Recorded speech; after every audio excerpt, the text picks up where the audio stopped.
Okay, we are live now, back with audio. Hello, everybody. My name is Bahzad. My name is Risa. And this is Snowy the Cat. And we are broadcasting live from Yokohama, Japan to bring you guys the Wonder Looper live stream, the greatest live stream in the history of all live streams, now with sound. Sound is better than not sound. Mm-hmm. All right, well, thanks everybody for letting me know about the technical difficulties here. It is still early morning here in Japan, so it takes a second for the old, brainula to spin up to full speed. All right. Well, everybody, hope you had a nice week. We've had a pretty, I'd say, regular week here at Wonder Looper. It's been we caught up with a lot of things, I feel. Yeah. We've been like in a shipping mode for the past couple weeks. Yeah. This week it was more steady. The warehouse is a little bit more cleared out. Mm-hmm. So we're just kind of busy in the prepping phase for next season and even the season after with development and stuff. So we'll talk a little bit about that in this stream. Let's see where everybody is tuning in from. Mm-hmm. Good to see everybody. We've got Solvents. Hello from Scotland. Good to see you, my friend. Nicholas Villepeu, Ohio, gozaimasu, my friend. Andy Keith, what's up, dudes, from PEI Canada. Can't wait for my first Super Looper to arrive next week. Fantastic. It was great chatting with you, Andy. We had a little email conversation going back and forth there. Good to see you here in the chat. Minwa Maxim, hello from Paris, France. Good to see you. We've got Vaughn Young, hey guys, from Washington, D.C., and John GP84, also from D.C., Keegan from Vancouver, PBMC, Maryland. We've got everybody from everywhere. Aztec, hello from New York. Adam Brown, hail travelers tuning in from Cleveland, Ohio. Chris Diaz, hello, good to see you. We've got White Q, something, I'm not sure. But anyhow, good to see you from Vancouver. Bless Risa, everybody. Press B in the chat to bless Risa. Q is from North Carolina. Ben D from Tulsa, Oklahoma. Good to see you. Home of Hanson. The band Hanson. Bop. Tulsa, Oklahoma. Really? Mm-hmm. All right. I know that because my sister was the greatest Hanson fan of all time. And so my childhood was filled with Hanson. I really didn't know about good kids. American good kids. music until later on. Yeah. A lot of bees in the chat to bless Risa. Thank you very much, everybody. I feel like there's a lot of sneezing coming maybe today. Snowy's around. He's doing his part. We got Chris Diaz that's finally got an Ultimate Pima in black ordered. All right, fantastic. You found one. Good to hear that. Melody Murray, hello from sunny Tucson. And BD, hello from rainy Southern Ontario. Speaking of Southern Ontario, well, that's quite southern, but Ontario, Canada, we are coming to Toronto. Yeah. Isn't it Southern Ontario? Technically, but there are more southern parts of Ontario. Nobody considers Toronto to be Southern Ontario. It's just that nobody really, when I say nobody, I mean very few people live in the north of Ontario. And Ontario is an enormous province. We all live within like an hour of the border between Canada and the United States. But like, when you go north, it's Arctic. Mm-hmm. It's how can I say it? Untamed land out there. The wild frontier. New frontier. The new frontier. But yeah, we are coming to Toronto, Ontario, the capital of Canada. And I only say that because I am from Toronto and everyone in Canada feels that Torontonians, which is what we're called, think that the capital of Canada is Toronto, when in fact it actually is the capital of Toronto. Capital of Canada. Toronto is the capital of Canada. We have a basketball team. We have a baseball team. Suck it, Regina. sorry, Toronto rules. Why second Regina? Sorry, I don't know. I like Regina. Regina's nice. It's just funny to say, for obvious reasons. But this is just internal Canadian politics. It's not really politics. It's just the way that different provinces quarrel with each other in different ways, and even cities. But being a proud Torontonian, I'm gonna lay my flag into the ground and say we are the capital of Canada. Screw you, Ottawa. When you say capital, a lot of the time connotation is that it is the biggest city in the country, and when the capital isn't the biggest city in the country, right? It just feels weird. Yeah, here's a little Canadian geography for you guys. Toronto is the capital of Ontario, which is a province in Canada. And Ottawa, which is also in Ontario, is the capital of the country. That's where Justin Trudeau lives. He lives in that Parliament building there. That's not true. He lives somewhere around there, but anyhow. But it doesn't matter. Toronto is the culture maker. And that's the way it is. We win. We win. Andy Keith says, technically, PEI is the birthplace of Confederation. Well, there you go.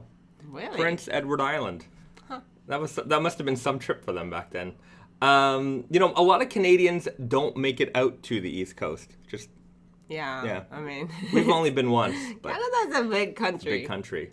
And I just want to say, before I forget, this is just a side. I'm just seeing it in the chat.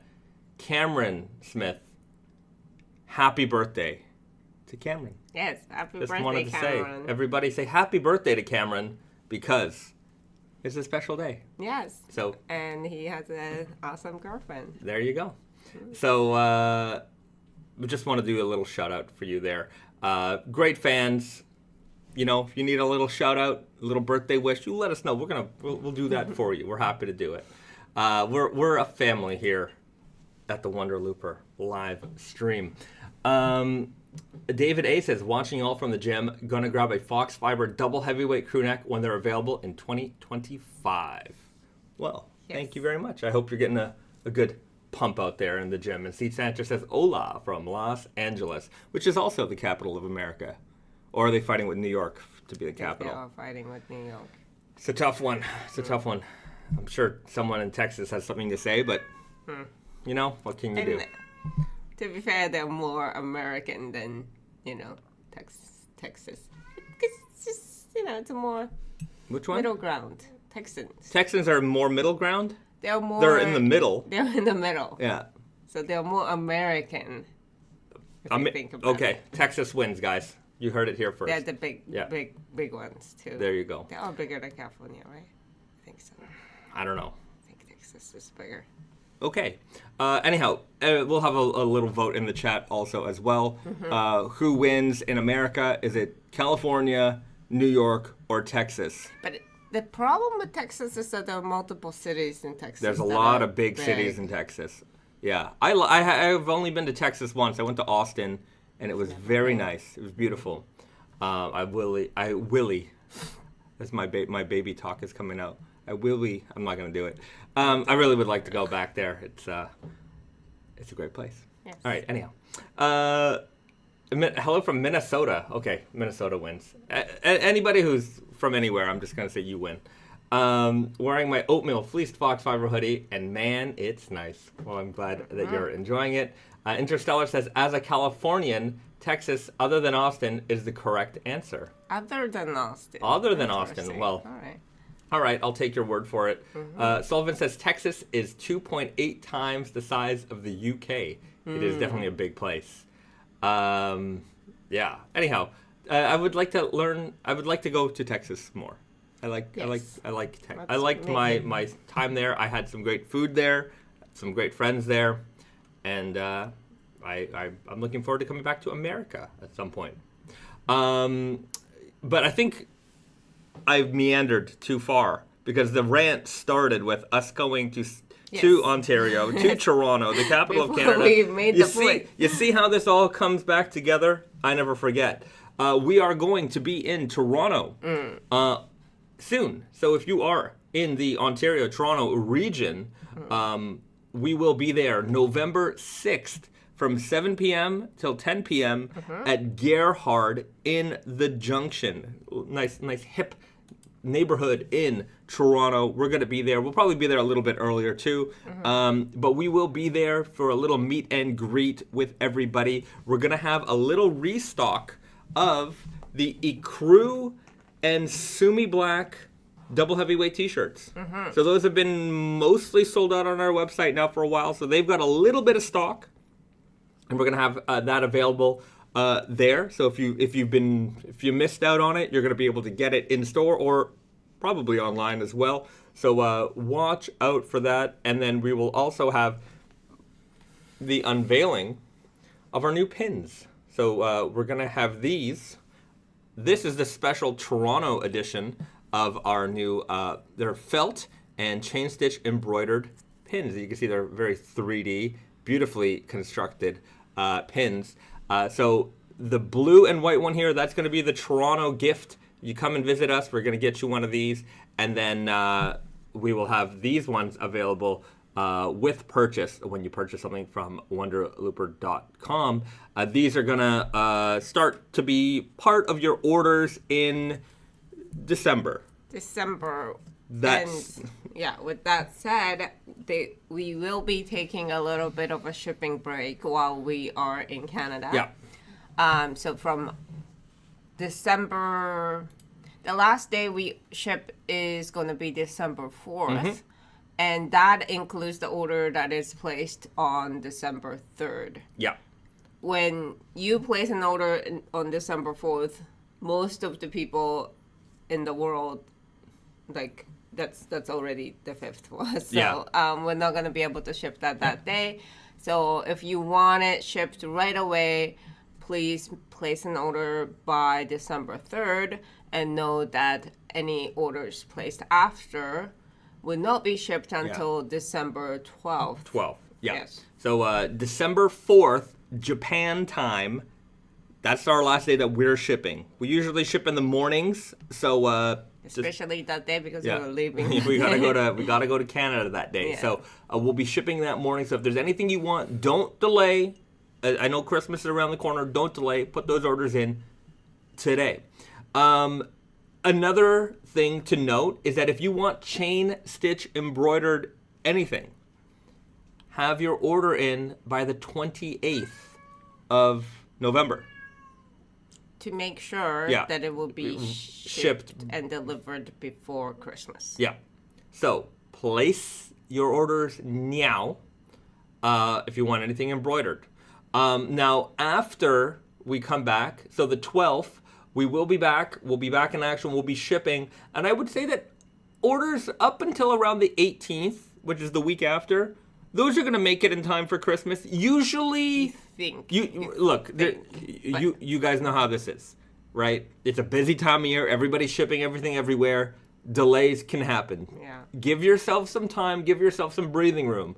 I'm saying if you order in and around the 18th, up until the 18th, 17th, 18th, you bought yourself some buffer zone.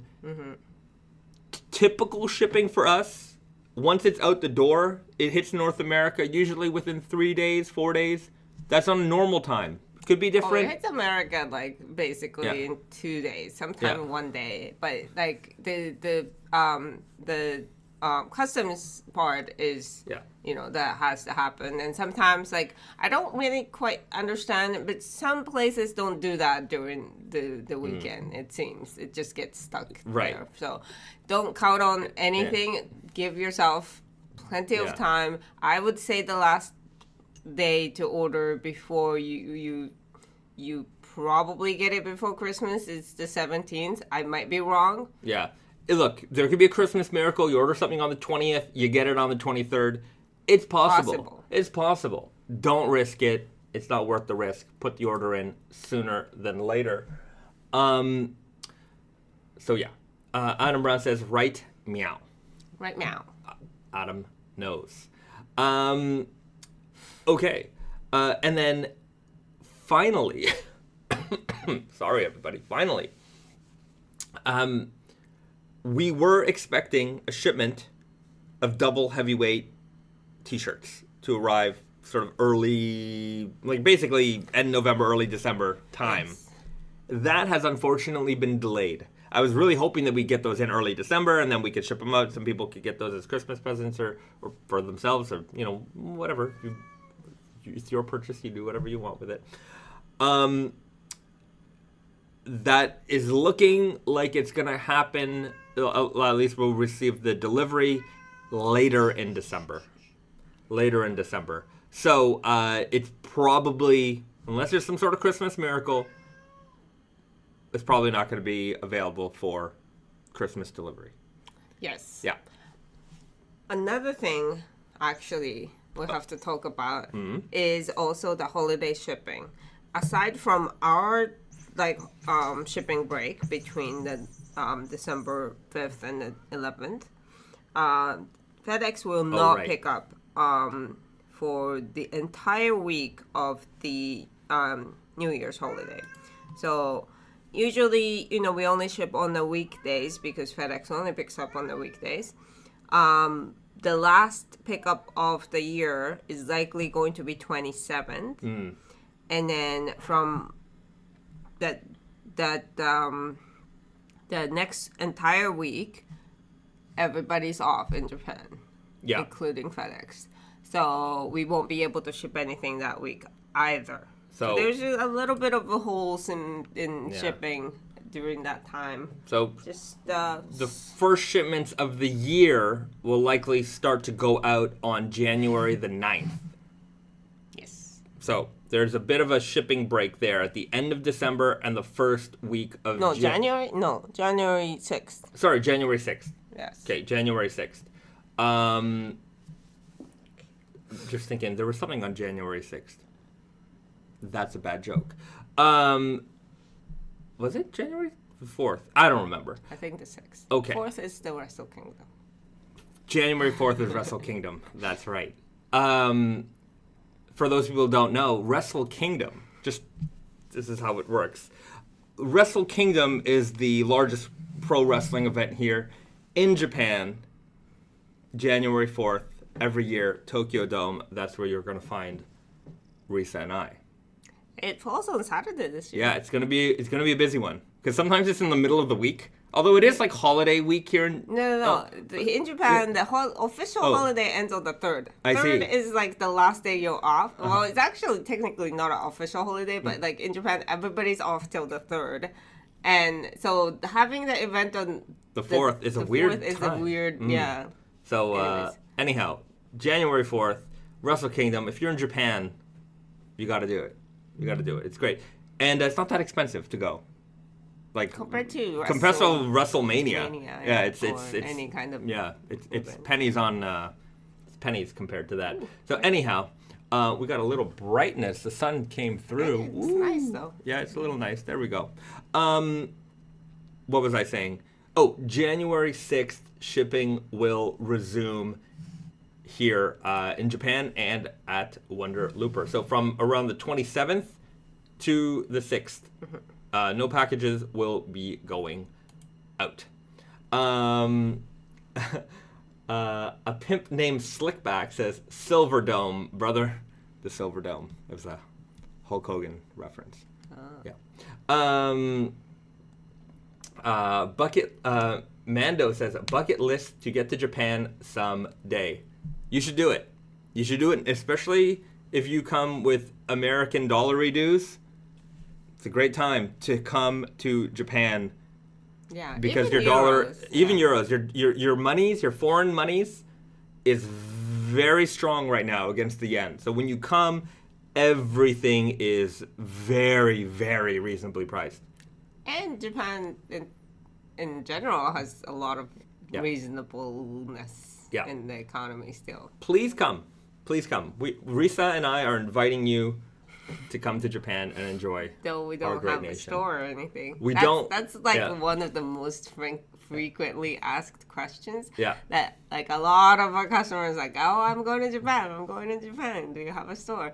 It's like, why is everybody coming to Japan? Everyone is coming to Japan. So we were visiting with FFFFFFFT, which is a retail store here in Japan that exclusively sells white T-shirts, and they were they were sold out of our white T-shirts for a while. So we went to go and see them. They wanted to place a new order, and while we were showing them some of the new stuff, they were like, people keep coming in asking for your stuff like all the time.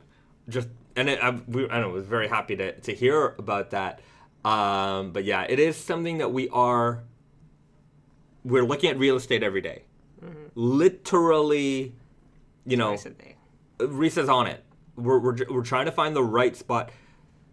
I would say that the best spot we found so far was maybe a little bit out of our budget range, maybe a little bit, but it was definitely the best spot so far that we found. But we're gonna get there. We're coming close. We lost it. Yeah. So it is something that we're working on.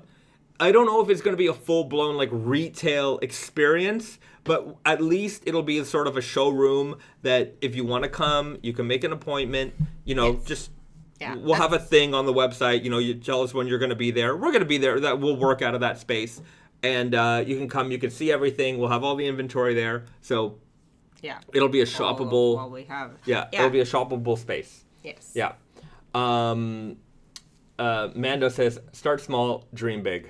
Yes, little baby steps. Yes, I know, but that place was like, I'm forever going to regret letting that No. go. We're gonna find even better. Even better is to come. That's it. That's the way it is. Ben D says, "Is there a reason you all chose to go with a more aggressive heathered appearance on the fleece fox fiber product compared to the double heavyweight products?" Well, the double heavyweights are not fleeced at all. They're looped back French terry. Heathered. Oh, sorry. No, and I honestly don't think that's even My charcoal is pretty aggressively heathered, but the other two colors are not. I can't believe I misunderstood that question. Anyhow, still warming up here, guys. Yeah, but the okay. Here's the thing about heathered gray or heathered anything really.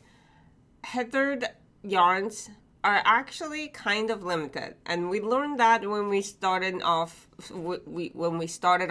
Wonder Looper. Heathered yarns are made from colored cotton and non-colored cotton, right? Like, so they mix the dyed cotton with undyed cotton, or bleached cotton, or whatever that is, to make the yarns heathered. So it's not like we're picking the color of the yarns and then you just knit a new fabric. It's the yarns are already, because it's dyed at the cotton level. Okay, let me start over. In order to have a design like a fabric, the smallest lot that you can do is customizable fabric, and then it becomes, if you customize, if you have a custom yarn, the lot gets significantly higher, and then if you want to have a custom yarn,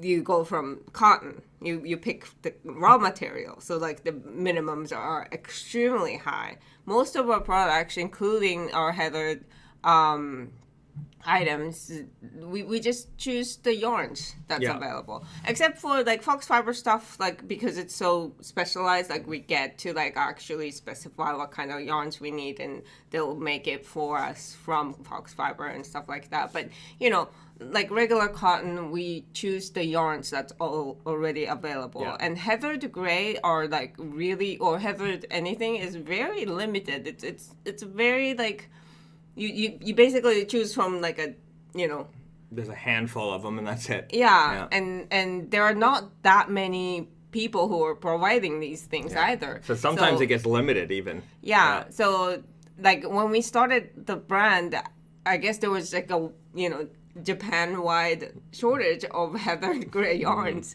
So like we just actually had a hard time starting off. I think when we launched t-shirt, we didn't have heather gray in the beginning or something like that, right? I don't remember. But heather gray was like so much more difficult. And that's all that to say that like our heather gray that we use for fox fiber fleeced hoodies and fleeced anything is already there. Like we just choose from the color options that are available. So we don't really get to choose like how extreme the heather look is. Yeah. It's also a much thinner yarn. So when we compare to the double heavyweight, which uses a lot thicker yarn, so you see more of like, smaller heatherness than the double heavyweight. Well, there you go. All right, there you go. My misunderstanding of the question and Risa's full answer of the question. This is why we work so good together. Okay. JF says, how soon do you guys think you will have a storefront? I believe you guys mentioned on planning to do that with a new warehouse. Yeah, so it's not going to be, again, a storefront. We're not really looking for a storefront, more of an, like, appointment-only showroom kind of thing. Yeah. So that's what we're looking for. I think at this point, that's what we can handle. Yeah. So, because we also want to have, like, a large space for our products to be stored. So we want the warehouse/showroom kind of thing. So that is... We're hoping to have something like moved in fully before. Well, we have to be moved in fully before the next fall comes because there's no way we can handle fall without a new warehouse. No, we can't. We can't. With a lot of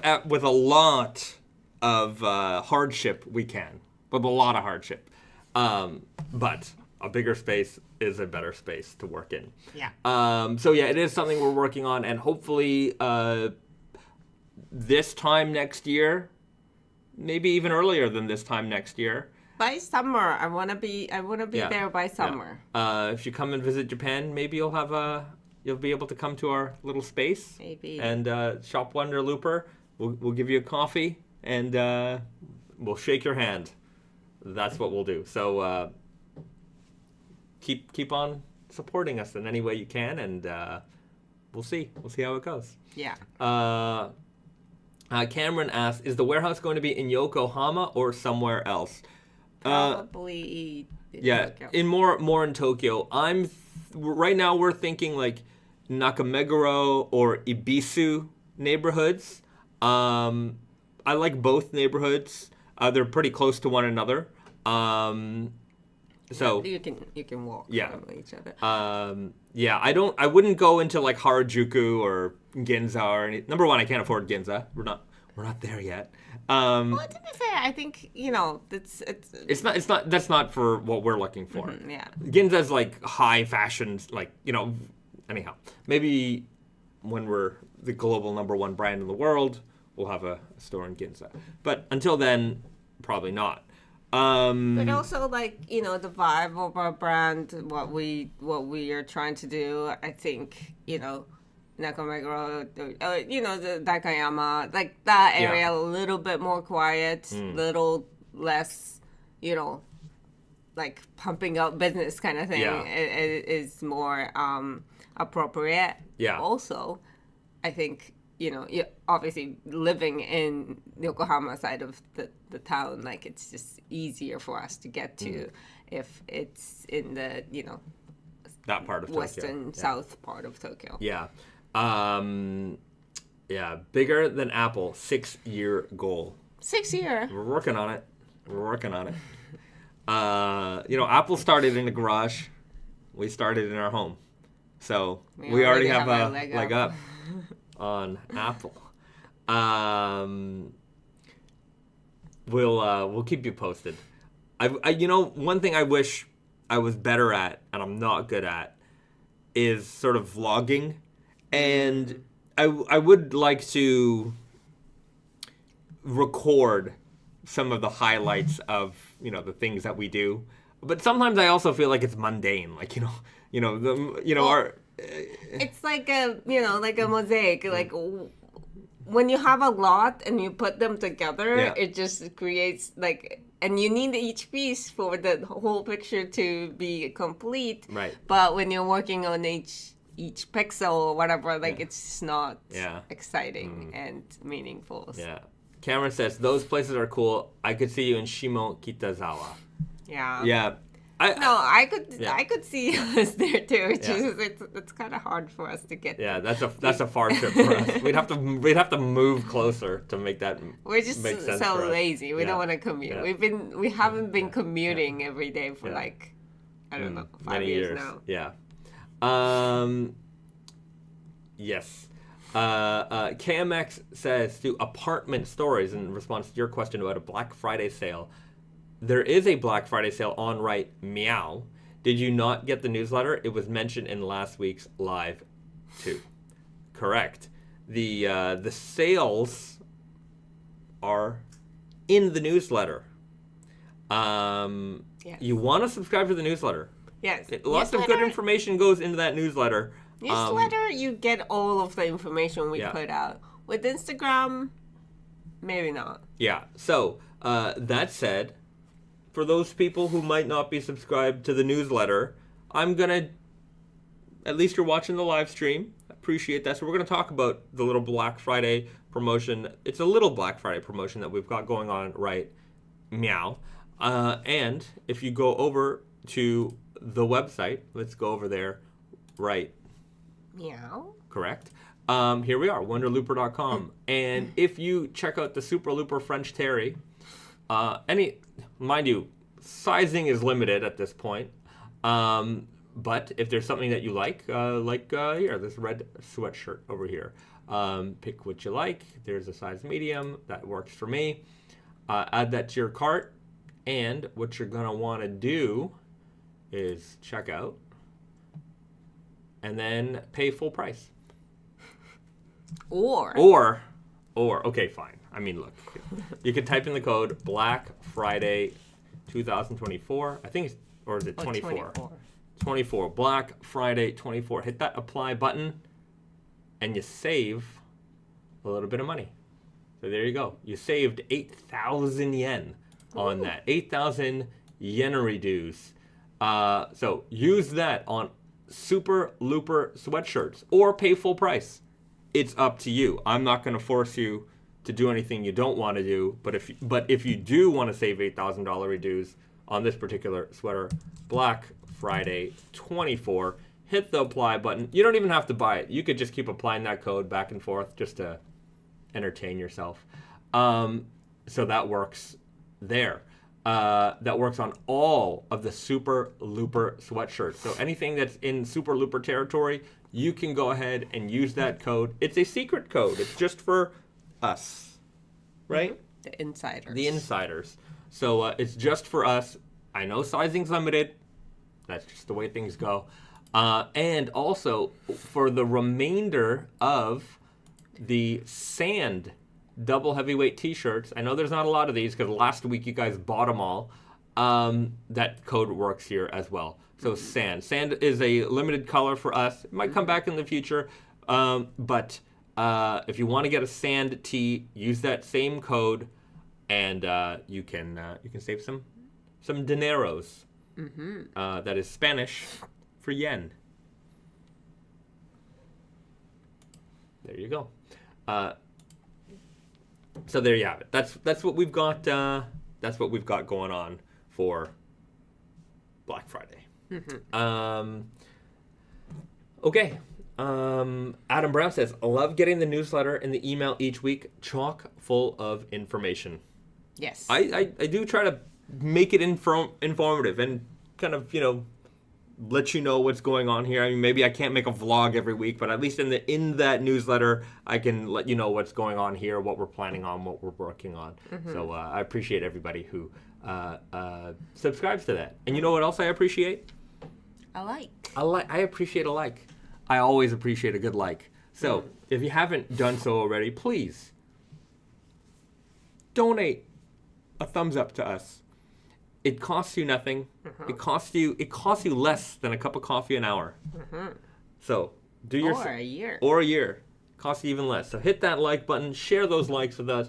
Let people know that you like Wonder Looper live stream, and that's it. That's my ask of you today. And just share my mug today. I got a nice gradient brown Fire King mug. That's the mug. I got my coffee in there with a little bit of milk, and that's it. Mine is Oswald. Oswald. The lucky rabbit. From Walt Disney, the Walt Disney Company. I really like this because it's like the base color is like a beige. It's not white. Yeah. And it goes really well with the orange. Yeah. It's a very handsome mug, I'd have to say. Okay. All right. JF says, not sure if you mentioned, but what color are those restocks? And would your stockists get them as well? You're talking about double heavyweight, I assume, t-shirts. The t-shirts restock in December is going to be white, black, navy, and khaki only. So those 4 solid colors will be restocked in December. A couple of retail partners will get some, but not everybody. Yeah. In more full restock is going to be in maybe February, March, like sometime in the springtime, we will have the entire color. So white, black, navy, khaki, and heather gray and charcoal. That's all, right? Yes. Yes. So those colors will be restocked fully. Everybody will have them in, I would say, March at this point. Yeah. When we do a restock, especially if things are going out to retail partners, we usually, like in the newsletter, we'll also say where, like which items are going. Yeah. I'm pretty sure I also do an Instagram post with that kind of information as well. So that's why you follow us. But hey, we try to disseminate that information every way we can. Instagram, newsletter, right here live. So if you're tuned in, you're going to get the news. Obviously this is a 2-hour live stream, so, sometimes it's hard to filter out, what's going on where. But Instagram, newsletter, between all that, if you pay even a little bit of attention, you'll get all the updates. Yeah. We've got Rogelio Ramirez. Hey, guys. Good to see you. Thanks for joining the live stream. David writes, hello, do you sell your Wonder Looper t-shirts and hoodies at the Naked and Famous store in New York City? No. That is a mono brand store. They only sell Naked and Famous items. Maybe if I twist Brandon's arm a little bit. We'll see. Should give him a little tug? Anyhow, right now the best place in New York to find Wonder Looper is at Standard & Strange, though inventory is a little low there at the moment. They'll probably get a big restock in the new year. Yeah, in the spring. Apartment Studio says, trying to buy the sand, and it says everything is out of stock. Yes. So when you look at the product list, you see what sizes are available on the Yeah. So you can see these are slashed out, but when you go to like here, that lets you know what sizes are available. And if you're new to the brand, the theme of Wonder Looper is it's sold out. Unfortunately, we're not trying to make this way. The stock comes and it goes. If you're an extra small, you get a field day. We also get this, like, I often get this, like, people saying, like, well, like, you have so many, extra smalls, you should make more, larger sizes, blah, blah, blah. I get it, but I think this is a self-fulfilling prophecy because we tend to, like, have more extra smalls. So when the larger sizes are in stock, people just rush to buy them, whereas like smaller sizes. anyways, we had the same thing with Naked and Famous too, like 28s, 29s always left, but we can't not make them. Yeah. So, yeah, there are a lot of smaller sizes, but when you look at it, like the double heavyweight and what's left on the website, there are a lot of larger sizes still. Right. Yeah. When it comes to like t-shirts, I find a lot of like double XL, for instance, will be sold out faster, even though obviously we make way less of that in quantity than large or extra large. But with that said, we are working on getting the larger sizes being like a little bit larger than it is now. Yeah. Starting spring. So I'm working on that to make sure that the restock of double heavyweight in full colors in next year. Not this December. December batch will be the same sizing as previously, but the new batch in the spring, and Fox Fiber t-shirts and Ultimate Pima t-shirts, when they come back in stock in spring as well, they will be a little bit larger in size from size large and up. Yeah. So yeah, we're adjusting the fit a little bit on the bigger sizes to accommodate more people. We get a lot of people asking for triple XL. We don't want to add an extra SKU, so we're making the extra large a little bigger and the double extra large a little bit bigger. I think if you're in extra large and double extra large land, you'll probably appreciate the changes, and then we'll also be able to accommodate those triple XL people as well. So those things are coming in the new year, and I'm ramping up production. Like t-shirt wise, I think by the fall, my goal, my New Year's resolution, I'm announcing it here on the internet, so it has to happen, is I don't want to run out of stock of t-shirts. I know. I'm wishing. Can I wish upon a star? I'm saying I want, and we need a bigger warehouse. We're gonna get a bigger warehouse, so we're gonna try to make sure that they just don't go out of stock.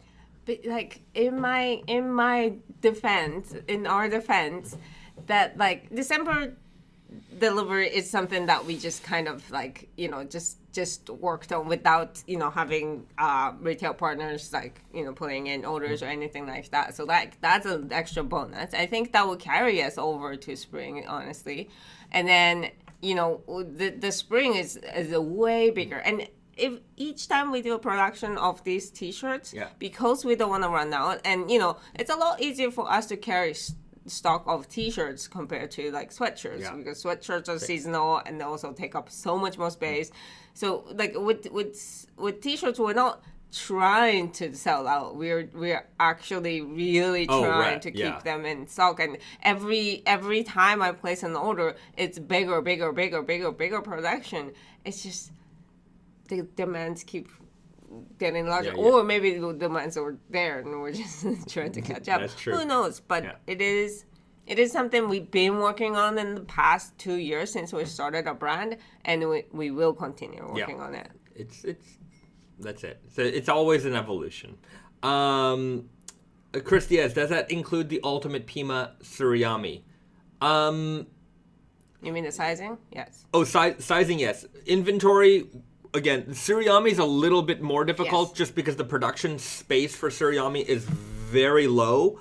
So that keeping any tsuriami tees always stocked will be more of a challenge, especially because what we're doing with the tsuriami or loop wheel t-shirts, it's very custom. A lot of brands out there selling tsuriami t-shirts, they're using sort of what we call in the industry running fabrics. So these are the fabrics that this is what keeps the factory running. This is the fabric that they make. They offer it to anybody.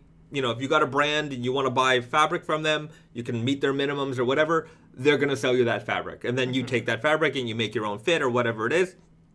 So a lot of brands will offer more or less the same t-shirt. And we want to use special materials. So in order to do that, they have to take a machine offline. They have to set it. It's a whole thing. It costs more to do it. Anytime there's any stop in the production pipeline, that adds cost. And because we want to do custom, it adds cost. But it also is just, it's not something that you can just always slot into their production line. So it's a little bit harder to keep the tsuriami stuff in stock all the time. It's just the sheer time that it takes for them to knit them. That too, yeah. They're very slow machines also. Yeah. Ben Dodd says, am I going to be able to get an ecru tee anytime? Ecru tee anytime. Do you mean anytime soon? If you want to get an ecru tee anytime soon, Gerhard in Toronto will have a small amount for our December 6th event. They might have those inventories online on their store earlier or later around then. So follow Gerhard. It's a retail store in Toronto on Instagram, and then anyhow, when I find out, I'll also let you guys know as well. Yeah. Cultism wasn't sold out last time I checked. All right, Risa's gonna check the phone. She's we'll let you know. Okay. There was a couple of good questions here. Okay. Apartment says, no, it says extra small and small is available. When you check out, it's out of stock. It's possible that as I was talking about this sale promotion, that they might have sold out and gone out of stock. So that is possible. That is possible. Sorry about that, but that is again the theme of our brand. It's sold out. I don't like that theme. Yeah, I know. We're working on it. Sounds like we're like, certain streetwear brand. Yeah, we're working on it. That certain streetwear brand sold for like hundreds of millions of dollars. Yes. Anyhow, if we've got hundreds of millions of dollars, big corporation, give us a call. And sign up for restock notifications. Okay, Ecru t-shirts on Cultism is sold out except for small and double XL. Okay, well there you go. Sizing. They might have long sleeve. Anyhow, check out Cultism for your Ecru t-shirt needs. Because that was a special edition that we made for them. Okay. Yeah. And long sleeve. They have medium and long sleeve. Well, there you go. And yes, I just want to talk about. So in spring, we're not bringing back Sumi and Ecru and double heavyweight t-shirts. Right. But in spring, we're also going to have a new t-shirt that we're very excited to announce that will also be available in Ecru as well as white and black. I put it up on the rack right here. Yes. Yeah. Let's show it. Let's show it. Right here. So I'll start off with the Ecru. Okay. So this is called ELS Recycled Cotton.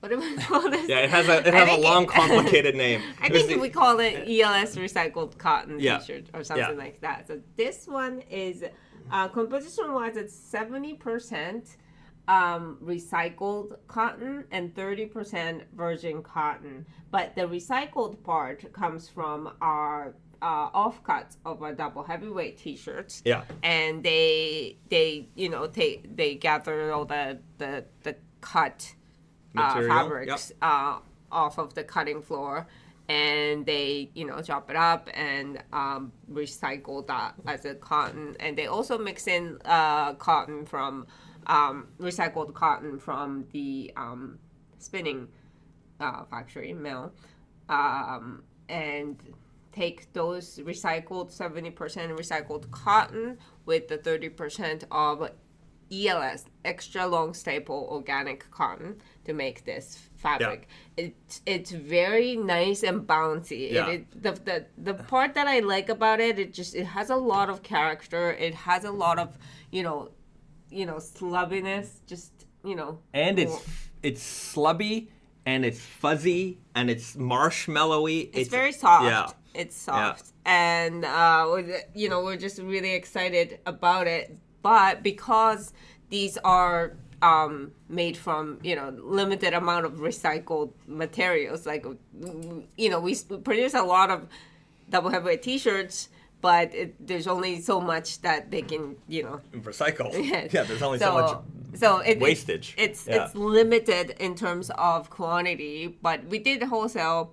Wholesale customers, our retail partners, they will also have some of these, and we will have some of these. I don't know. I like this T-shirt a lot, so I feel like this is also gonna sell out just because we can't like make a ton of them. And it's not like a super thin T-shirt, but it's not like our double heavyweights. Like it's a hefty T-shirt, because I think of the drapey and like the kind of softness of the tee, you're gonna be able to wear this very comfortably into the summer as well.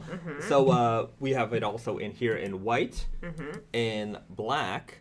And then we also have a heather gray version as well. And sort of the idea, I remember when we were, considering something like this, I really liked the look of like slubby t-shirts, and I liked the look of like 50-50 tees. A 50% cotton, 50% polyester tee, there's something special about that blend. It is very soft, it's very nice, it's very comfortable, but it's not, we had to do it our own way. So this is our way of making a blend tee with some of those characteristics of that sort of classic 50-50, but with 100% cotton. Yes. Right? GSM-wise, it's 280. So that's pretty heavy. That is 8.25 ounce per square yard. So it is a beefy t-shirt. It is a heavyweight t-shirt. And when I wear it, it's so comfy and cozy and kind of stretchy. Like, our double heavyweight t-shirts do not stretch. It's just like a kind of like armor. a cardboard if I put it in an unflattering way. Yeah. But this one they're not is cardboard, but anyhow. It's not like this raw one denim. is a lot softer, a lot more stretchier. Like, it has a bounce, but it is over 8 ounce, so it is a very, very heavyweight, and you can kind of feel it too. But you'll feel the more heft. comfortable. But the comfort level is very high. Yes. Like sometimes I feel like on our website I want to have like like those pentagram graphs where it's like we should do that. Yeah, actually. like where it's just like with the t-shirt. I think you can compare with sweatshirt. It's a little bit harder. Like, if you mix in the sweatshirt in that pentagram like comparison, I think it might be difficult. It gets more complicated. And like what qualities do we put? Like, what 5 qualities did we put? So, and do I score anything a perfect 5? Like, is it like a perfect, like I would never score something a perfect 10. No, but like part of the things will be like it cannot be like the most comfortable and also the heaviest and also the whatever. Like, it's just, how do you evaluate all that? Exactly. It's difficult. Yes. But anyhow. Or like the on coffee sometimes they have the just like like acidity sliding, sliding scale. Right. Yeah, maybe that's something to consider down the line. But it's sometimes my opinions on these way to judge things will change over time. I don't know. Like for instance, like the silkiness versus texture, it can't be both extreme, right? Yeah. Like, it cannot be the silkiest, the most bumpy textured t-shirt. It wouldn't work that way. Maybe. Yeah. So we'll see how that anyhow upgrades to the website, one day. We'll see. I don't know if that's an upgrade, but other information to consider. That's actually a great idea. It is, but it's very open to interpretation. I like. But so is coffee, and everybody does that with coffee. So it's like. That's true. I'm just afraid of the. How can I say it? It might alienate people if we say triple heavyweight, the comfort. If it was comfortable and hefty, like, it will be way skewed for heftiness. Yeah. And people might be like, oh, this is not comfortable at all, and they wouldn't buy it. Right. Or some people might want to debate you. and then they're gonna send that email, and it's gonna be like a 17 email back and forth about Well, anyhow. By then we may have like an employee who can handle that one. Yeah. But what I like about that is that we often get a lot of people asking about, can you make a comparison video between Ultimate Pima and Double Heavyweight? And like to us, because we've been like, just kind of, we understand the items fully, obviously we make it. So it's like, for me to be like, compare those two, like, I can compare, regular t-shirt of that weight versus, Ultimate Pima, for instance. But in order for us to compare Double Heavyweight with Ultimate Pima, tsuriami, for instance, it's just kind of a weird, like, then we're gonna have to compare, it is a weird comparison. It's like a sports car versus like an SUV. Right. They're different machines, different, right? They're both cars, but they're different machines. So it's a weird comparison. Yeah. So if we have like a kind of, like just characteristics easily, available to show and compare visually, maybe that's, Yeah. Raphael says, triple heavyweight is comfy, but still a monster. Love it. Yeah, it is a monster. It's very wearable, but it's a monster. I would say it's not wearable for normies. If a normie, you have to really be in tune with... I'm a normie. Yeah. I don't think I want to wear it triple heavyweight. If that was hanging on the rack at like, a department store, someone is going to be insulted. Someone is going to pick this up and say, why are you selling this? This is... And then at the same time, somebody's going to pick it up and be like, this is incredible. This is amazing. So it's a very... yeah, we just have to make sure that like the characteristics are not not negative in either way, right? Yeah. Raphael says, yeah, I'm a weirdo. We're all weirdos. We're all weirdos. Okay. Chris Diaz, when you get big, buy the Loop Wheel Factory. Chris Diaz, I will. I'll let you know. We're gonna do it. It's all gonna be ours. It's all gonna be ours. It's gonna be like Scarface. The world is yours. It's gonna be just like Scarface. Okay. We'll see. We'll start from larger than 25 square meter warehouse space. Yeah. So baby steps. Baby steps. Yeah. Chris, I believe in you guys. Well, thank you. We believe in you too. But yeah, look, man, we love the love that everybody's showing us here, and being part of our journey to grow this thing on our own. I mean, this is our first independence. You know what I mean? We've worked for many companies for many years, and now we're on our own, and our goal is to make it happen. Yes. Or die trying. I do like 50 that. Cent reference there. I do like that it is, whatever we decide, it is our decision. That's true. Yeah. I'm very happy. That does, I like that, because anyhow, like when we make something, it's like, whatever, just do it. Right? Like, well, triple heavyweight was kind of like that, and we didn't think it was very ended up expensive. being very expensive because one, like it's like, if we're doing this, like, why do we, like we didn't need a balance. That item was like all the way in. Yeah. And that's it. Yeah. Our goal was to make that. Just go over, just go to the absolute limits of what you can do. Yeah. And we go there. Is there a customer for it? We'll see. We did. Yeah. So I like that. And I like that this audience appreciates that type of just, balls to the wall. Let's just do it. Yeah. Let's see what happens. And that's not something we can, make so much of. Mm-hmm. There is only so many people who are like that.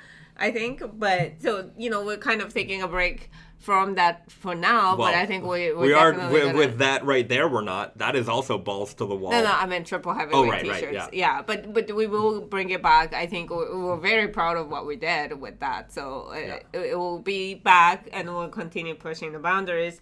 With that said, the next boundaries to push will be the most comfortable. Yeah, we're gonna look. Undebatably comfortable. It's just so obviously comfortable item. So this is the 100% baby cashmere Loop wheel tsuriami French terry, and show the nice people. Okay. So this is our fabric swatch that we've got. This is what we're gonna go with. A nice heathered gray. It's a classic heather, and look at that loop back. It is plush and fluffy and oh so comfortable.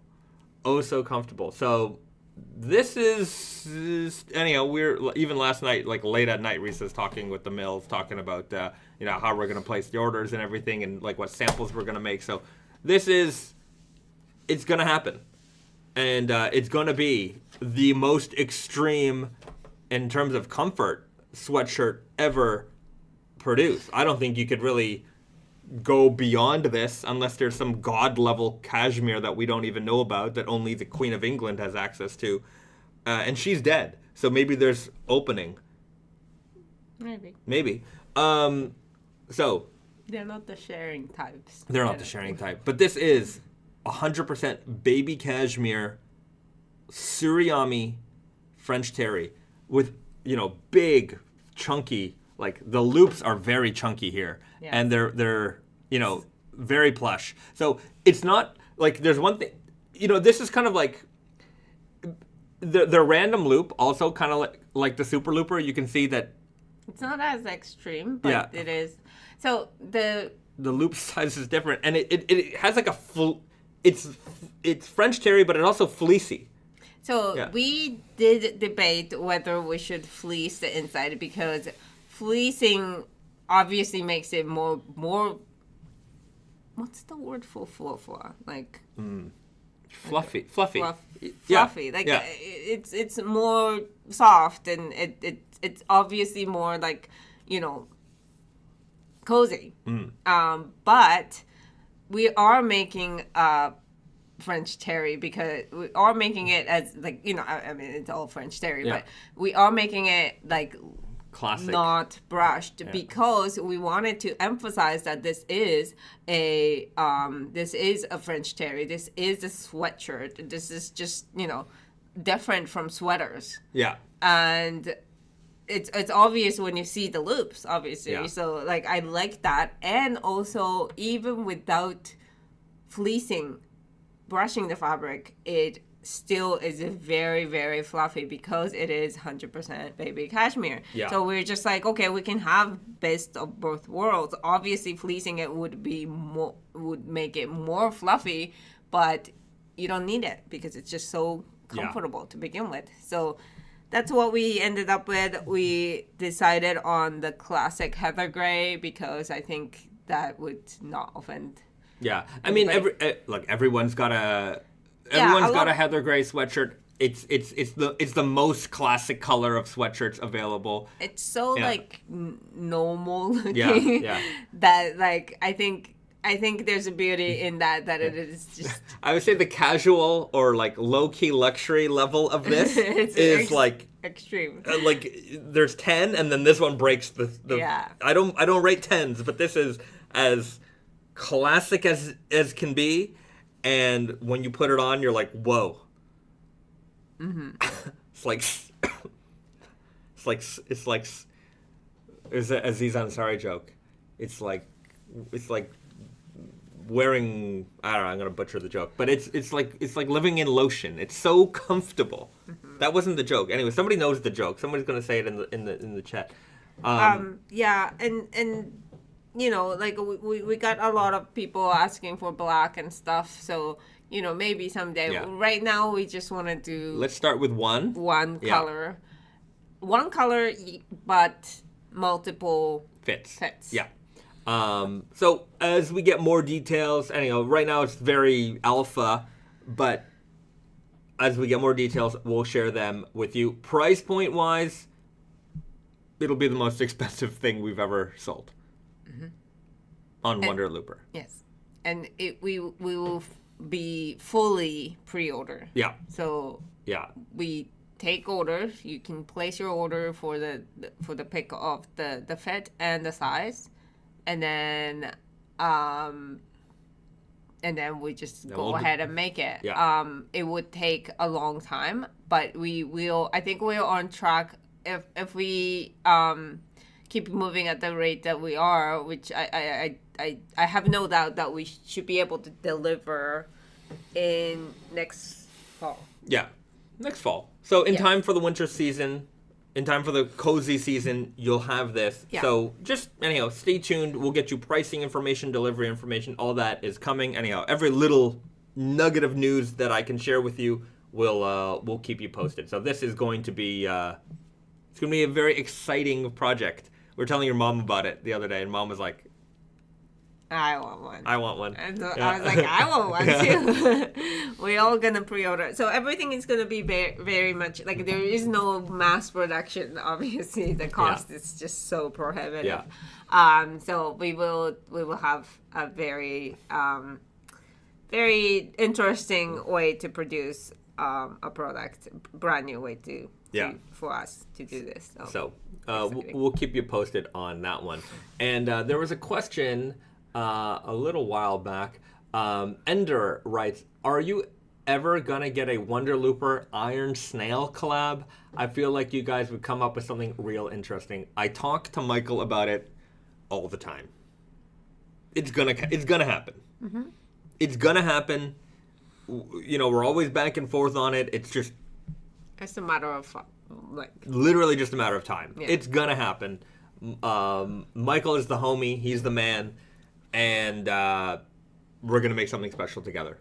I promise you, it's going to happen, and it's going to be very exciting. So stay tuned. Okay. Devin Hurt says, I wouldn't be offended by a double terry. I hope you wouldn't be offended. There's no... Yeah. But like a double layered sweatshirt. That kind of construction. Yeah. I see. I'm interested in that. Someday. Mm-hmm. I think it's a someday thing. So I'm interested in that as well. I have some double layer sweatshirts as well, some vintage ones, and I just think it's a fun way to make something. You don't see a lot of those anymore. So I think it's a tribute to history, and we got to do it in the Wonder Looper way. If we're gonna do it, we got to do it in the Wonder Looper way. Okay. Minwa asks, did you consider mixing density less in the black and sides where we sweat and more heft in the front and hood parts? Oh, like constructing it?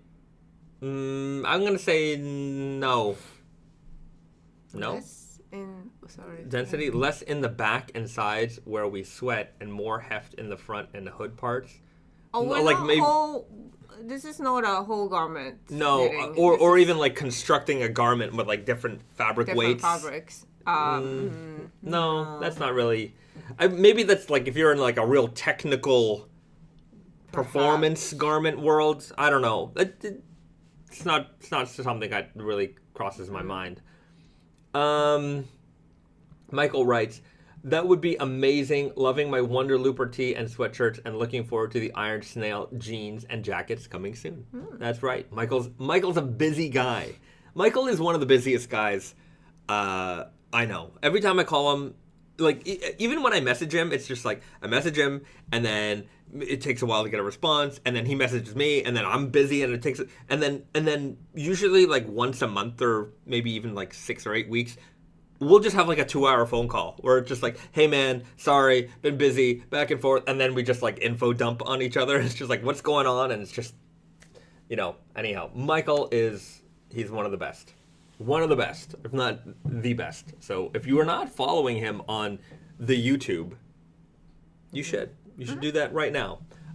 Right now. In fact, if you haven't already, go and subscribe to Michael, the Iron Snail, on YouTube. Right meow. Right meow. He should have, with the quality of his videos, he should have 1 million subscribers. He really should. His production value is, in our space, the men's fashion world, is the best. He has, Carl is also up there. When Carl makes a produced video, man, are his videos amazing. They're such high quality. And Carl also has a full-time job. It's not like Carl is he's a video editor. I'm sure he does all that stuff, but that's not his main thing. Carl builds stuff. Carl's a man. And then he's still, he mastered, and you could tell, he's the kind of guy who he gets into it, masters his craft, and he's very, very methodical at it. He makes very, very high quality videos. Michael's videos are very, vloggy, while he's doing, a product review or talking about products or the history, of products and things like that. So he's very good at the story building aspect of it. Much like, I would say other high-profile vloggers, and his video production quality is incredible, and he does it all himself. And incredible, just unbelievable. And I envy their skills. And I know it's just you're not going to get the skills unless you practice them. It's just, I struggle to get started with that kind of stuff. But anyhow. Yeah, I feel like you're getting better.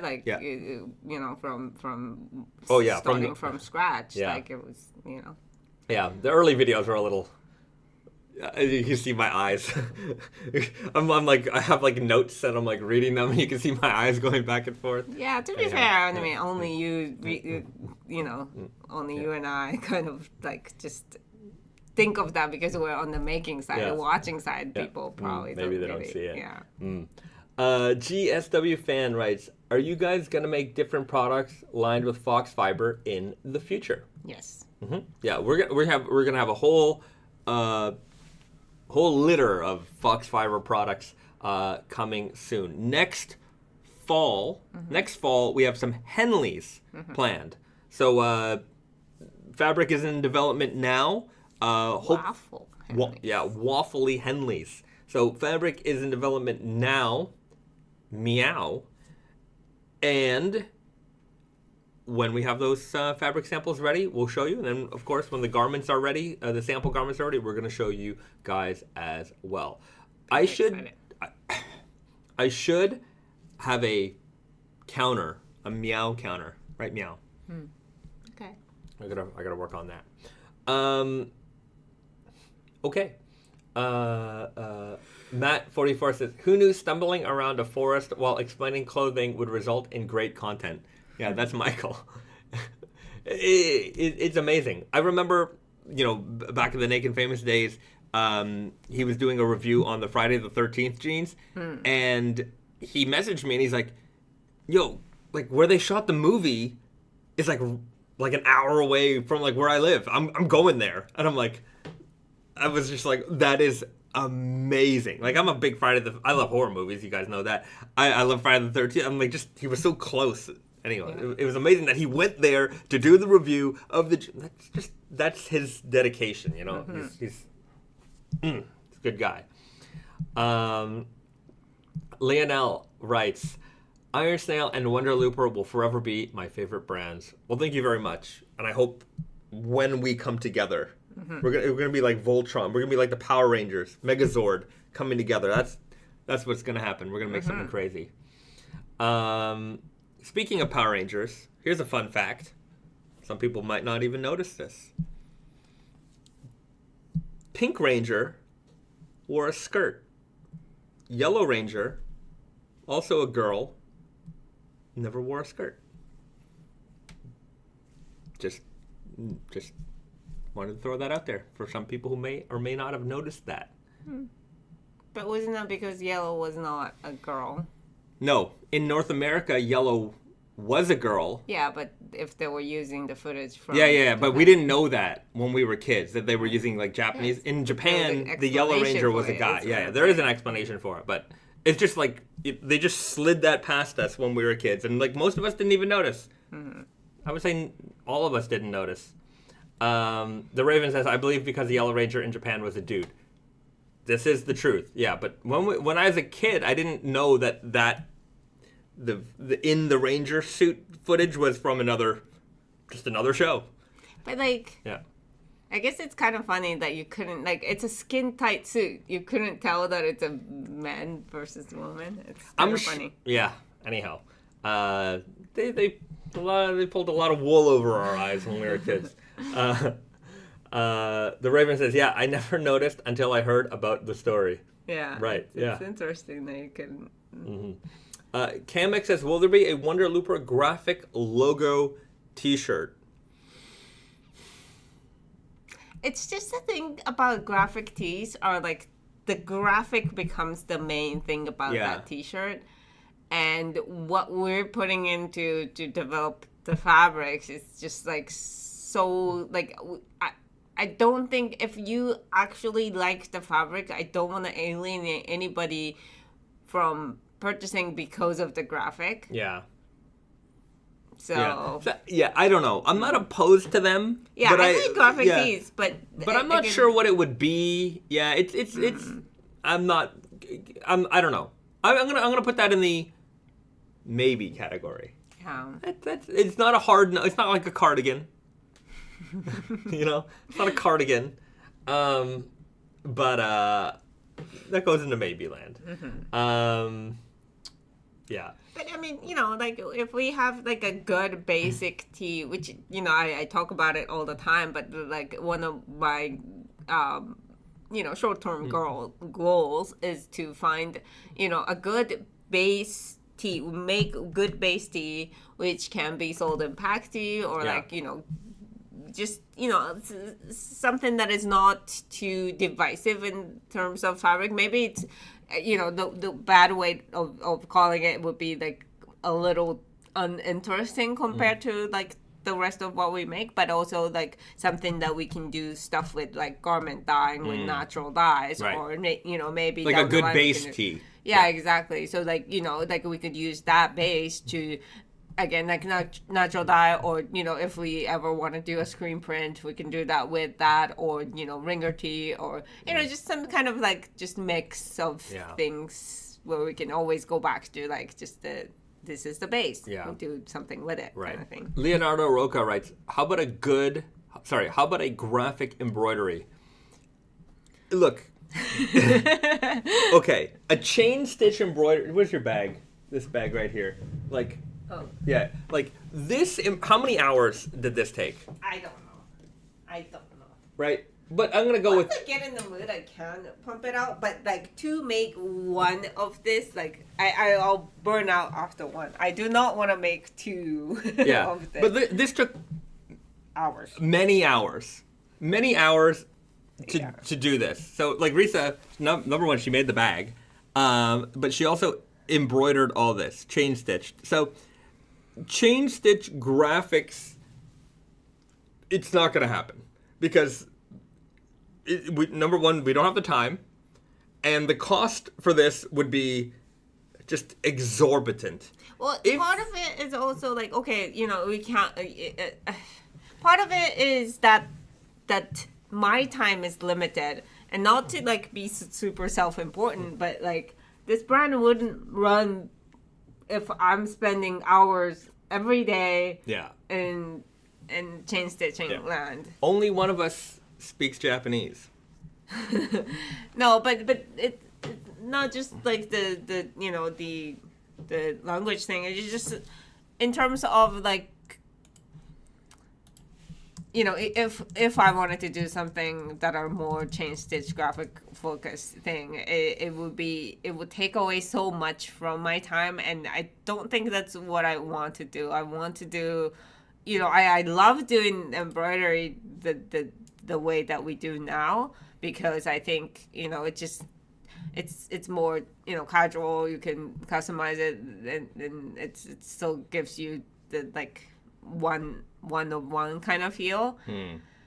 But sometimes it is a burden. Like sometimes I just like stay up till 2 a.m. A lot of the times after the release, like, you know, if you've ever ordered during like a product release with the embroidery, you know how long it takes for me to ship it. It's yeah. I mean, if we were to do embroidered T-shirts, we would have to invest in an automated sort of embroidery machine, which looks something like this, and you know, we'd have to have the graphics sort of designed, and then this machine is just going to do it for you. You basically, I mean, this is how big factories do it. You know, they have a ton of these going at the same time, but you know, you might see these at your local like custom shop. Maybe you want to have like a jersey embroidered or something, you know, with your name on it, and they'll put it on with that. So, you know, you set the garment in, and then this thing just does the work. So if we were to do something like that, that's, I would say, the only real way that we could have like an embroidered graphic tee at like any kind of scale. But yeah, that chain stitching would not be feasible. Yes. Yeah. Unfortunately. Yeah. Yeah. Like you have your like, even for like the embroidery for the T-shirts that we do, like, it's not like Risa, you know, does it on the machine just on its own. Some people, actually, a lot of people, you know, when you look up Chainstitched like artists online, like they basically, like, a lot of times they do like just on the thing, like, you know, just like drawing, like, with the pen. They will do it like with the machine on the spot. I don't have the balls to do it. Well, first of all, I was just very uncomfortable with cursive letters to begin She had with. to learn cursive. Yeah. And the reason why we do cursive is that every time you stop, it's just like it adds like multiple minutes of, like, you know, because you have to stop and then you have to finish that you know, the part. So the idea of chain stitching, and the reason why most of the names that you see on, like, you know, uniforms and done in chain stitch and, you know, from a long time ago and stuff like that, is because it's just so much more convenient to like just connect the lines so that cursive works fine, because, you know, you can just keep going with the cursive and then you just finish the first and the last part. And if you have, you know, many dots and crosses to do, then it just adds so much time. With that said, I would, you know, I wanted to do it cursive because that's the way it's done, and that makes, you know, more sense.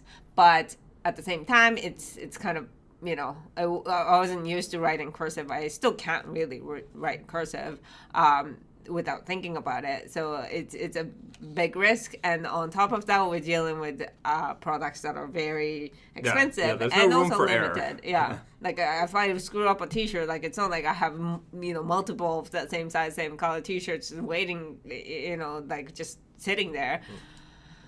So with that said, I do take a very careful approach by, like, I'll just write down things, you know, things that I want to, you know, embroider. These are like my recent ones, and then I would just write it and copy it onto my my tracing paper. It basically stabilizes the fabric also, and so it just it works in both ways. Like, I can just practice the writing and do it until I'm fine with that font. Like, all of your embroidery, and if you got an embroidered shirt from us, it's all in these books. Like, every single one of them. And I used to do like a lot more of the same ones. Like, right now, like, I'm at the point where, like, I can, you know, I've gotten better at cursive writing, so that I can nail down. Usually I can nail down like the writing in, like, you know, 1 or 2 tries. But before, I would just do it like for like at least 5 times and then pick the best one. But yeah, so I used to do that. I have like multiple of these books still, so sometimes it's good to like look back and. Yeah, it's a great, great to see the evolution. Yeah. And I went from doing these like red lines to there's some lines, red lines to like green lines, and I just kind of just separate my times. Yeah. Split up, and right now I'm in the green. They're in the green era. Yeah. So it takes some time for sure, and yeah, it's not like an automated machine. That automated machine, I would say, it generates a beautiful product at the end of the day, but there's a charm in the handmadeness of that. Yeah. And so if I do 20 or if I do 1, it takes the same time per unit. So it will never it's actually really the opposite of like mass producible things. So yeah, like the more you order, it doesn't get cheaper. Yeah, it actually gets more. I don't know. Not more expensive. The cost is the same. The time it takes is the same, but it just gets more boring and less appealing. Yeah. Mando writes, is it possible to get a tee embroidered? Yes, if you buy from wonderlooper.com, we have an embroidery service. You can click on that and you can see all the details there. But we do the embroidery here. Risa does it all herself. We have a chain stitching machine in the back, and Risa's there doing it by hand. No computers, no automation there. Just the computer God herself gave Risa. Don Chaco says, back in the day, both Sobe and Snapple had random factoids or words under their caps. I think that would be a cool hidden detail, just like a word pulled out of thin air from Risa. I agree. Snapple, Sobe, there was like Jones Cola also. You'd open the cap and there'd just be a little. I knew about Snapple. Like it was like a trivia. Yeah. Or they'd just have a thing. I really I like that too. I really wanted to that's been in like something I've been thinking about, and like maybe we put it on like the care label or something like that, where it's just it was all this kind of boring detail, whatever. But there's a phrase in there. I don't know. Anyhow, I've definitely thought about that before. Yeah. Maybe one day you'll find some Easter eggs in a Wonder Looper garment. One I remember back in I don't have any Diesel jeans here, but back in the day I used to work for Diesel, very, very, very back in the day, and Diesel had a problem with counterfeit stuff. So every now and then people will come into the our little shop and shop, and they try to return stuff. Hey, I bought this. I'm like, no, get this fake, right? And I got really good. Number one, I could tell, like just from the quality, I could tell if it was fake or not. But the tags. Yeah. So they would always try to make a fake version of the care tag. It was the size label on the inside, and so they would have like the Diesel logo, like the Only the Brave logo. Mm-hmm. They would have like the size. It'd say made in Italy, and most of the fake ones, like you could just tell there was something off about it. But then there was also a thing above, like if you lifted up a little bit of the fabric up top, there was like this little holographic line thread that was sewn into the label, and even if the fake ones got like a silvery material and put it in there, if you looked super close, you could tell that there were numbers imprinted in that, and like the fake ones never had the numbers in it. And I was just like, that is such a cool detail that like even some of like our staff didn't even know that line existed, and like you really had to know your details with that one. So anyways, I like hidden details. So maybe one day we'll incorporate something.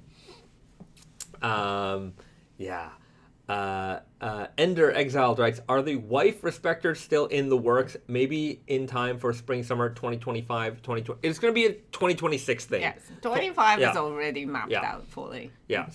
So the wife respecters are coming. And they will be called wife respecters. I'm committed to that title, and that's what's happening. We're going to respect our wives with these shirts. When everyone sees someone wearing one of those, they're going to be like, that man respects his wife. I'm changing it. All right. That's how we're doing it. I actually like the old school way. Yeah. Obviously, because I'm not offended by that. Yeah. I'm traumatized by that. Right. But, Yeah, I just like to play on it. But yeah, it is definitely it's coming. Kind of a funny thing. Yeah. It's just funny how we all just were like, yes, that's the term we're gonna use, and it's such a awful thing, but we're just like, yeah, no, that's a wife beater, like, and we would it's just normal. It was just a normal word, which it is. Yes. I mean, look, realistically, I'm not offended by much. Yeah, and, like, it's not a like. I don't think anybody like ever meant to use it as like, oh, you wear that's you're a bad person. Yeah. And like nobody actually thought that at any point in their lives or in our history. But I like that you're not even like you can't even say it. Yeah, I don't think anyone's no, I don't think it's not like you don't want to wear a wife beater right, as a man. I feel Anyhow, the wife respecter is coming. And other dirty words. Turtlenecks. There's no turtle. There's no turtle. Just the neck of the turtle. What happened to its head? Oh. I never thought of it that way. No, I don't think anyone ever thought of it that way. But what did we do? We're just slaughtering all these turtles to make these sweaters? I don't know. That's a stretch. Yeah. Yeah. I go back and forth on turtlenecks. Some years like I like it, and other years I'm like, what is this? Yeah.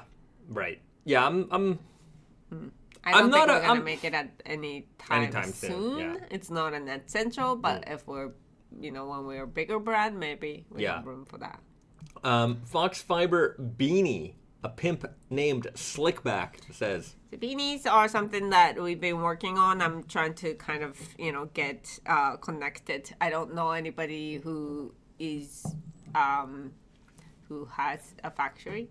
So I need to make new contacts. So that's what I've been working on. Yeah. Same thing with socks. Yeah. So we'll see what happens. Yeah. Coming soon. We definitely want to do those things. It's just, it takes time. It's on the roadmap. Yeah. Okay. Denim Daddy Q says, can I see those yellow and maroon guys in behind? Those yellow and maroon guys. Yes, we can talk about those. You know what? I also want to answer. Somebody was asking about my shirt. It's a Naked and Famous corduroy. Naked and Famous. I don't remember what season this is from. 23 maybe? Maybe. But yeah, just a... Or it could be fall 24. Sorry, my brain, there's a lot of products in my brain. I just don't remember everything all the time. But some double heavyweight t-shirt, Naked and Famous denim corduroy. Just a great combo. Nice wintry, fall-y day we've got here in Japan. So nice and cozy. We did this last week too, so we're gonna go very quickly on this. But this is the new colors of Super Looper, French tsuriami French terries. So we're gonna carry over the gray. Yeah. I wore last. Yeah. Anyway, there's grays coming back. Yeah, and then we're gonna introduce burgundy. Yep. Varsity blue, which is kind of similar to the previous blue, but it's less vivid. Yeah. And then we got the what do we call it? Marigold. Marigold, and this is very vivid. Yeah, very. vivid. I love this color. Yeah. And then black that everybody requested. Yeah. So Sumi Black and Gray will be the recurring colors every season. So those are going to kind of become the core Super Looper colors. And then every season we'll change up the colors a little bit, just, to spice things up, some variety.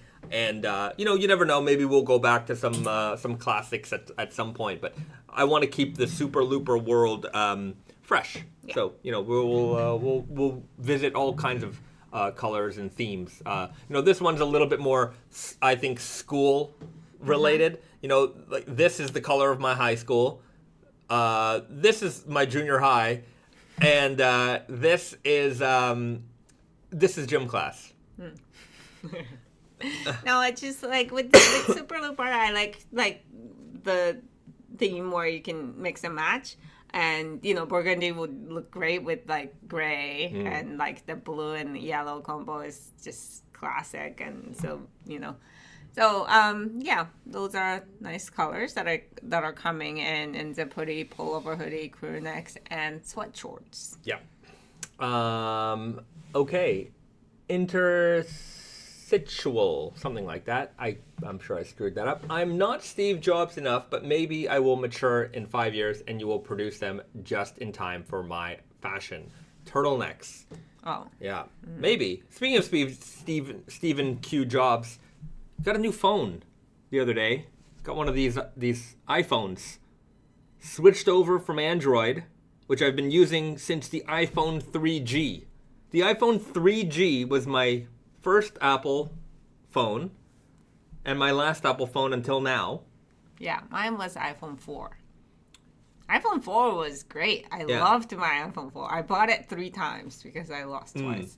But the transition has been a struggle. It is hard. I don't know. I like this new phone because it has some features that I really like. But then I miss my old phone because I know it. I know it so well. And like I tuned Android. I had a launcher, a custom launcher. It was just perfect. Yeah. And just, like our fingers or muscle memories are used to doing certain things. Yeah. So I'm struggling here. A little frustrating. Yeah. I've been having a weird technology year this year. I bought a new computer for our warehouse recently just because the 11-year-old iMac that we were using. Well, we bought a label maker that didn't work with Mac. Anyhow, bought a new computer, did a Windows update yesterday, toasted the computer. It went for a boot loop. It went into recovery mode. I tried to reinstall Windows, and now I can't even get into recovery mode anymore. It is toast, and I've only had that for 2 months, and I'm like, good grief. I had a Steam Deck that the joystick just stopped working. That happened this year. What else happened to me? Oh, my old... I built a computer for Risa. Working great, by the way. But my old computer, I plugged that in after having it for 10 years. Just plugged it in because I had to get some files off of it. Power supply blows up. All of my electronics this year, technology and me this year. Well, not all of them. You have so much technology that didn't fail you. That's true, but I'm just not having a good year with technology. It's I don't know what to do. I don't know. What can I say? If you feel that way about technology, let me know. I'm a very, I was just, as a kid, I was very interested in all the latest new gadgets, and I always wanted stuff, and I'm like, man, I basically set a new rule for myself. If it ain't broke, don't fix it. Just don't touch it. You upgrading for the. To be fair, my old phone, the battery would be dead by 5 o'clock. It was done, right? This battery's great. New phone, battery's great. But yeah, if it isn't it has to be withered down to the bones at this point before I'm gonna change a technology thing, because I don't like fiddling with stuff. I don't like reinstalling everything and then some kind of authentication doesn't work. It's driving me nuts. It's just driving me nuts. Technology have gotten way too complicated, it seems. It's just it's taking over our lives, and everything have to work with each other and all that stuff. And there's so many points of failures that it does give us more problem, but it brought us more, comfort too. GSW fan says, invest more in computer, raise Wonder Looper prices to offset. We won't. We won't do that. No. But I'm just saying, that iMac, we paid, I think, it was used when we bought it. We paid something like 70 American dollars for it. 9,800 yen. 9,800 yen. Great computer. Oh my God. Like, look, the hard drive was a little slow. I took an old SSD, reinstalled Mac OS on it. It was great, except that it was running like, 5 generations back Mac OS, so like a bunch of software wouldn't work with it. But for basic web browsing and like just the little things that we had to do, it was wonderful. Yeah. And it was a big screen. It was flat, nice design. Oh, that label printer is a good label printer. Prints fast, but for some reason it wasn't Mac OS compatible. And I'm like, what year is this? Anyways, and that's the other thing about technology that drives me nuts. Oh, this works with this and this doesn't work with that. And I'm like, it's to make it all work. Yeah, make it all work, guys. Just make it work. If it doesn't work, don't release it. Just make it work. It's what can I do? Nicholas says, I work in IT and I'm becoming a Luddite in my personal life. I don't want to mess with tech on my day off. I'm with you. Mm-hmm. I want to plug the headphones in. Sometimes I like the wireless earbuds, but you know what doesn't fail? The plug. And if you get headphones that, with the cable that you can replace them, the cable ever breaks, you just get the new cable. It's good. Yes, but you can't just get up and go to somewhere to get more coffee with the... My coffee is right there. I just take the headphone off. What can I do? Yeah, you gotta take it off. Like this cable broke the other day. I had an adapter. I'm gonna buy a new one. Just that's easy to fix. Mm-hmm. That's easy. Anyhow. Electronics. What can I say? I'm sure. I don't know if you guys feel the same way, but it's just been bugging me. Now it's off my chest. Mm-hmm. So back to the Cashmere thing. I kind of wanted to talk about what we were talking about in terms of like how do we proceed with this Cashmere project. Oh, okay. Yeah, go ahead. So this is just really inside baseball, like, just kind of preliminary thoughts. But I was thinking that because, the fabric is extremely expensive, so it's very valuable. Even making samples, it would cost a ton of money.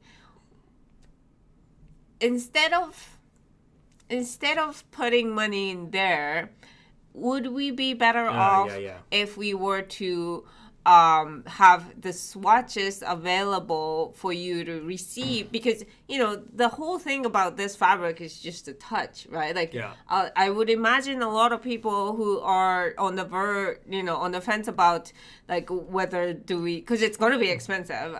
We don't know the price. We don't know, like, the confirmed price yet, but...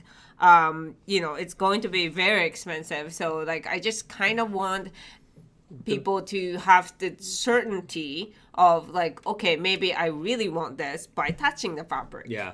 So we're thinking maybe, like, and this kind of gauges, like, the general actual interest. Like, maybe we have, like, a swatch of the fabric. Maybe something like this size, maybe a little smaller. Anyhow, something that you could feel and touch it. Mm-hmm. Available on the website. You purchase it.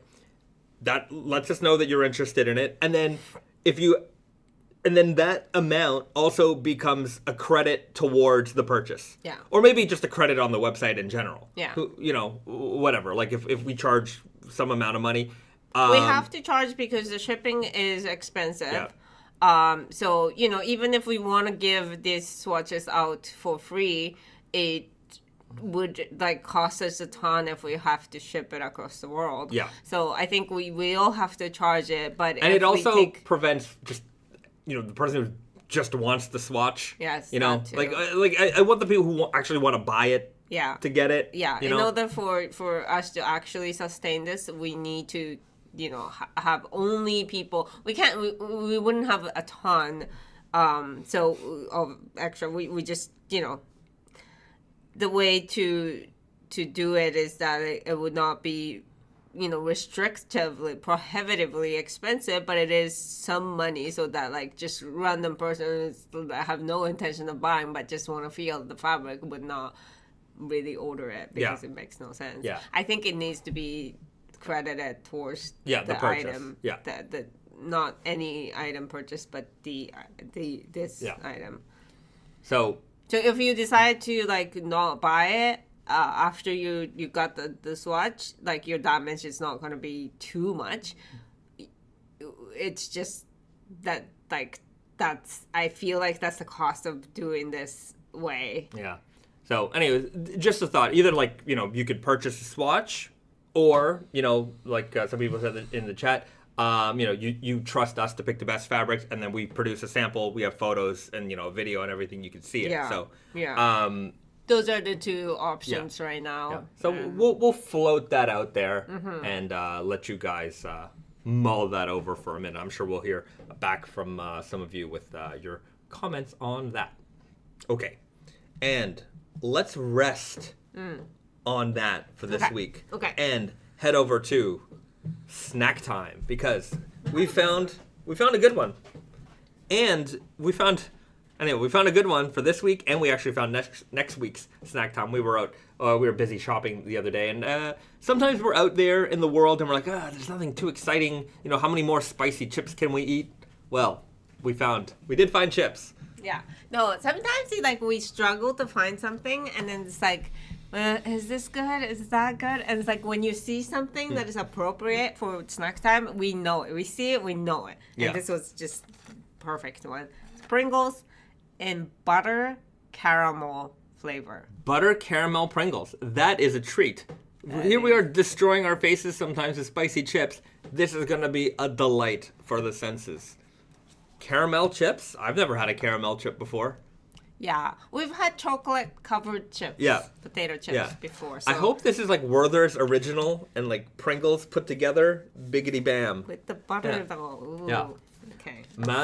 Mando, all dressed Canadian classic. When we go to Canada, that is definitely one of the chips. A Ruffles all dressed. I'm looking forward to having some of those dill again. Pickles chips. Yeah. They don't have dill pickles flavors in Japan. Yeah. Or like Covered Bridge. Covered Bridge. Yeah, Covered Bridge. Exceptional chips. Yeah, very good. Canadian company. Ooh. Yeah.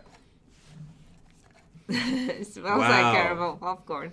Yeah, it definitely does. Smells like Disneyland. Yeah. So that's the Japanese Pringle. I'm gonna say I don't know if the North American Pringles have shrunken down, but it is not a very big chip. It is smaller. It is small. It is small.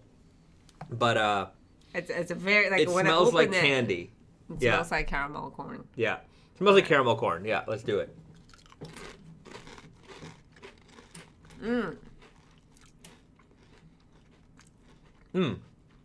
It's at the end. It's not very strong. It's got a little saltiness too. Yeah. The taste comes... You get that classic like Pringles potato chip taste.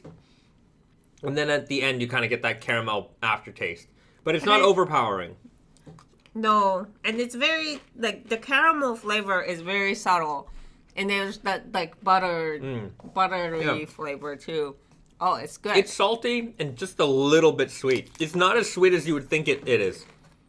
No. Yeah. It's more salty, actually. This actually, it's very nice.